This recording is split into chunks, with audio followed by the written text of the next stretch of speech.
नमस्कार दोस्तों, जय जोहार। मैं कौशल तिवारी और बिहनिया संध्या में आपका स्वागत है। अडानी के लिए हसदेव को दांव पर लगाने को लेकर बुरी तरीके से घिरी विष्णुदेव साय सरकार अब अंबिकापुर में भू माफियाओं के द्वारा 100 एकड़ जंगल काटे जाने को लेकर निशाने पर है। कहा जा रहा है कि अंबिकापुर से सटे गांव बुधिया चुआ गांव का यही नाम है, वहां भू माफिया लगातार जंगल काट रहे हैं और 100 एकड़ जंगल काट चुके हैं। इसे लेकर पिछले दिनों जब लोगों ने छत्तीसगढ़ के वरिष्ठ नेता टीएस बाबा के पास पहुंचे तो बाबा आग बबूला हो गए। उन्होंने क्षेत्र का दौरा भी किया और पत्रकारों से कहा कि लंबे अरसे से शासन से लगातार शिकायत की जा रही है, कलेक्टर कर क्या रहे हैं, आखिर इस पूरे घटनाक्रम में क्या शासन का संरक्षण है, क्योंकि लगातार इस मामले को लेकर वहां गांव वाले आवाज उठाते रहे हैं, शिकायत करते रहे हैं लिखित में, और इसकी वजह से पर्यावरण को नुकसान तो हो रहा है, इस करोड़ों रुपए की जमीन का भी बंदरबांट हो रहा है। टीएस बाबा ने विस्तार से यह सब बात कहते हुए धमकी भी दी कि ऐसी स्थिति क्यों लाई जा रही है कि उन्हें भूख हड़ताल पर बैठना पड़े। पहले बाबा ने क्या कुछ कहा वह सुन लीजिए। वो वहां तक ऐसे फैल के वो नीचे तक और लगभग गुमला नेशनल हाईवे तक, जहां सिसोदिया जी का पेट्रोल पंप लोग बता रहे हैं, उसके 500 मीटर तक का पूरा क्षेत्र एक के बाद एक काटा जा रहा है। और आप स्वयं देख सकते हैं कि मेड़ के आकार भी दिख रहे हैं, यहाँ कुछ नहीं है, जोत कोड भी ऐसा नहीं दिख रहा है, और मेड़ बना के लोगों ने क्षेत्र को आपस में बांट लिया है। ये रिजर्व फॉरेस्ट है जो कलेक्टर ने 2016-17 में अन्य अधिकारियों के साथ सेटल भी किया, उसके आदेश भी हैं, और बावजूद उसके ये स्थिति बनी। मैं बाहर था, दिल्ली में था, तो गांव से खबर आई कि बाबा यहाँ दिक्कत हो रही है, कुछ वन अधिकार पत्र हैं वो हमको अभी तक नहीं मिले हैं, आज़ादी के पहले से जो लोग काबिज हैं उनके वन अधिकार पत्र नहीं मिले हैं, नए लोगों को कुछ वन अधिकार पत्र मिले हैं, कुछ वो भी प्रक्रिया अधूरी है, और कुछ लोग हैं जो खरीद बिक्री भी कर रहे हैं।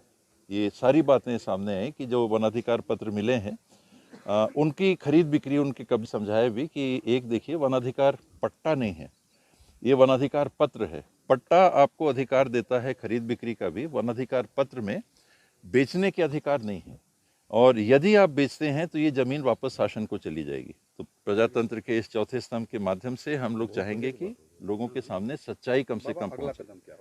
अगला कदम इसको रोकने का होगा। ये नौबत तो नहीं आनी चाहिए कि यहाँ के मैं भूख हड़ताल में बैठूं, ये तो अति हो जाएगी। नौबत आई तो बैठूंगा, ये तो अति हो जाएगी। तो यानी हल्कापन है क्या?